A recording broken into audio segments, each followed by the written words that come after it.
Today we're speaking with Adam, who runs Elbourne Winery in Hunter Valley. Welcome, Adam. We're excited to hear about your fabulous winery. Oh, thanks for having us, Wendy. Yeah, it's very, very exciting time for our business, actually. So great time to be chatting with us. Awesome. So maybe you could kick off by telling us a little bit about the history of Elbourne, you know, how it came about, how you ended up basically running this beautiful winery in the beautiful Hunter Valley.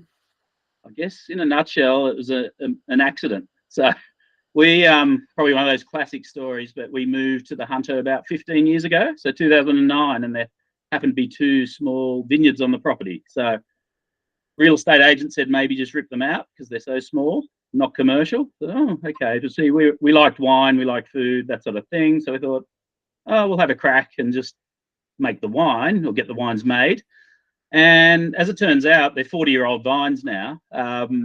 We actually started doing really well with wine show awards, and after we were giving away wine at the first instance, we realised it's actually quite valuable. So, yeah, that's sort of where it all started, just with two wines that were grown on our property. Wow, and a happy accident, as they say. So are you the winemaker? Tell us about who is making the wines. Basically, how it works, we are actually the grower. So we have access to 4 acres on our property, 4 acres of Chardonnay, 4 acres of Shiraz. Since 2014, we've got a really good contract winemaker who does small batch type wineries in the Hunter. He leases space off somewhere like Tyrrell's, who a lot of people be familiar with in the Hunter. And our wine's made there, but not by them. So Nick Patterson, who is our winemaker, is very good, but we give a bit of direction as in terms of what style we like. We're passionate about Chardonnay, so use of oak, that sort of thing. Now we've realised we also have to make a lot of other wines that the market love drinking as well. So that's sort of where, yeah. So it all started with those two wines. Now we're slowly expanding. So yeah. So you mentioned Chardonnay there. Tell us a bit more about those styles of wines and what you're now starting to sort of lean into and doing with your style of wine. So Chardonnay, so that started with our vineyard, which is now named after our daughter, who came along after we started, but it's now called the Grace Chardonnay, which is our daughter. Basically, we like oak, like French oak, matured in new barrel of 30%. So more your traditional, I guess, that more buttery creaminess to the Chardonnay, which doesn't suit everyone, but we now do 4 Chardonnays. So we actually source, so every wine we do about 14 wines now, but every wine in the is grown in the Hunter Valley, so within about 20 k's of where we are, which is quite unusual for the Hunter. There's a lot of fruit that comes in from other regions to the Hunter. It's a small growing region. So yeah, so basically Chardonnay is where it started, but now I guess we sell more pink bubbles. So sparkling rosé is our #1 seller by at least 2 to 1. And then things like Verdelho, which is more like Pinot Gris or Sauvignon Blanc. That's our best-selling white. But we sell all these wines so we can make Chardonnay. So it pays the bills. Right, that makes sense. I think that certainly in circles I know of, rosés become very, very popular these days.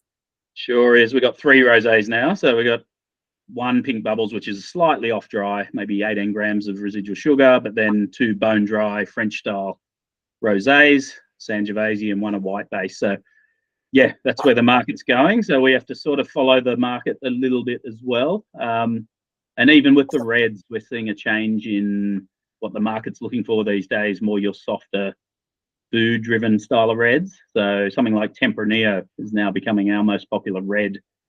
Shiraz is still definitely there, but something like Tempranillo is really taking off in the Hunter. That's really interesting, hearing about how it's almost probably somewhat new generations coming in with like lighter tastes or things like that. So yeah, super interesting. So obviously there's the wines that you're making to make your passionate projects. Tell us about that. What's the wine that you're most proud of, I guess? Yeah, well, I've got to be careful here because we've got 2 vineyards on the estate, one also being a Shiraz. So as I said earlier, Chardonnay, the Grace Chardonnay, that's our flagship Chardonnay. That's what we're proud of most. Won trophies, we've won some gold medals, which is all fabulous, but great internally within the industry. But the Shiraz is also a trophy winner and yeah, won a few gold medals as well. But that is named after our son. So we have to be I've got to say both of them are our favourites. They both won awards, so which is fantastic. But they're both about 40-year-old vineyards, so they are actually our best two vineyards that we work with, luckily. And yeah, they're named. It's actually called the HAE Shiraz, which is our son's initials. So Hugo Arthur Elbourne. Only because there's a few Hugo red wines on the market. So, but yeah, they're our two we're most proud of, I guess, and the kids. Oh, I would imagine that Hugo and Grace feel very happy to have the wines named after them as well. So they sure do. They're very competitive too. See what the tasters like best. well, I haven't really explained either. Oh, sorry, you go on. I was going to say, lucky both wines have won awards, then, isn't it? Been evened up now. They've both got a trophy each, which is lucky. So, but I didn't explain from the outset. We're still that smaller business where our tastings are still conducted at our house, where the vineyard is. So we're also known as the most child-friendly vineyard in the Hunter Valley. If you ever Google that, you'll see Elbourne Wines at the top of every list. Only because the kids run off and play on our playground, and our kids have to socialise with all their kids. It's quite a unique setup for the moment, but as we'll probably touch on later, we are sort of going to the next sort of stage now with our business. So that's my last question. What's in the future for Elbourne? Please share some secrets with us. That's it. Well, it's not much of a secret in the Hunter anymore because I've been promising we're moving to the new venue for about 2 years. But yeah, just the economic climate and building and everything else. We've got another little site about 10 minutes from here, which we secured 5 years ago as a little guest house. But so we actually are, because we only open Friday, Saturday at the vineyard, which is a lovely experience, but not so practical for us or the public. So we're moving, it's going to be 7 days a week, but we are retaining the family-friendly aspect of our business as well. But we'll have the introduction of things like food offerings. So we're going to have like pizza oven, charcuterie, cheese boards, all that sort of thing. But then there's about, an acre or two of grass where the kids can run off, grab a blanket, sit on the hill, and there's a big playground already gone in. So the kids will run off, mum and dad relax, and then the wine tastes great. So that's sort of our philosophy in a nutshell. Fantastic. Well, that sounds super exciting. Congratulations on all the awards, but also on the upcoming new winery location. We look forward to perhaps coming and visiting you, and I'm sure you will have piqued some interest for the community to swing past when they're grey nomading around the Hunter Valley as well. Definitely. Love to see you all. All right. Thank you.